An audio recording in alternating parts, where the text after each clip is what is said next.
Hello সবাইকে, আজকে আমি একটা নতুন রেসিপি করবো, সেটা তোমাদের সাথে শেয়ার করব। তাহলে চলো দেখি কি রেসিপি করি। এই যে চিকেন, আর চিকেনটা আমি এবার ম্যারিনেট করে নেব। তো ম্যারিনেট করতে আমি এর মধ্যে দেবো একটু তেল, তারপরে পুরোটাই দিয়ে দেবো।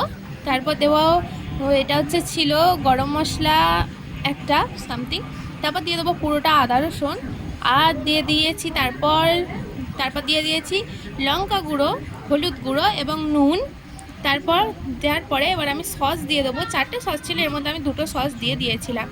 তো তারপরে হাত দিয়ে ভালো করে চটকে ম্যারিনেট করে নেবো। এই দেখো ম্যারিনেট করে নিয়েছি। এবার আমি এটা 10 মিনিটের জন্য রেস্টে রেখে দেবো। তারপরে ভাজতে দিয়ে দেবো। তো দেখো এই যে ভাজি, আর এই যে কত সুন্দর ক্রিস্পি মতো হয়ে গিয়েছে। এই দেখো এখনও চলছে আমার ভাজাভুজি। তারপর এই দেখো ভাজা হয়ে গেছে, আর সামথিং না একটু পুড়ে গেছিলো, তবে তেতো হয়নি। তারপর দেখো এই যে আমি ময়দাটা মেখে ডো বানিয়ে না এইভাবে ফুটো ফুটো করে নিয়েছি। যেহেতু ইস্ট দেওয়া আছে না, নাহলে পুরোটাই পাউরুটির মতো ফুলে উঠতো। তারপর দিয়ে দিচ্ছি টমেটো সস। এবার দিয়ে পুরোটা ভালো করে মেখে নেব।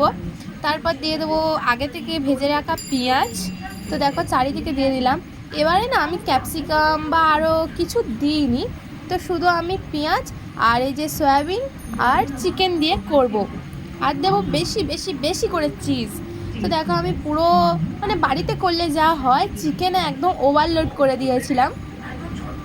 দেখো আমি এগুলো সাজিয়ে নিই এখন, আর তোমরা দেখো কিভাবে এগুলো সাজাচ্ছি।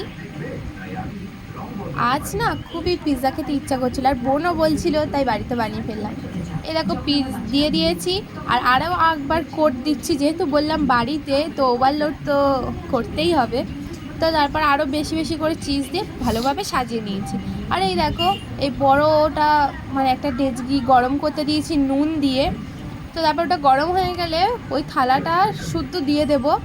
তারপর রেখে দেবো 45 মিনিটের জন্য। তারপর 45 মিনিট হয়ে গিয়েছে, তো খুলে দেখি এইভাবে না পুরো ফুলে গিয়েছে একদম ডোটা, আর এই যে সব বাটারগুলো গলে গেছে।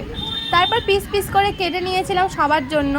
আর এটা না ওই ডেচকি থেকে বাবা বার করে দিয়েছিল খুব কষ্ট করে। আর এই যে বোন খাচ্ছে আর বলছে দারুণ হয়েছে। তো দেখো কীভাবে খাচ্ছে। তো এই যে মাকে জিজ্ঞাসা করেছি, মা বলছে দারুণ হয়েছে।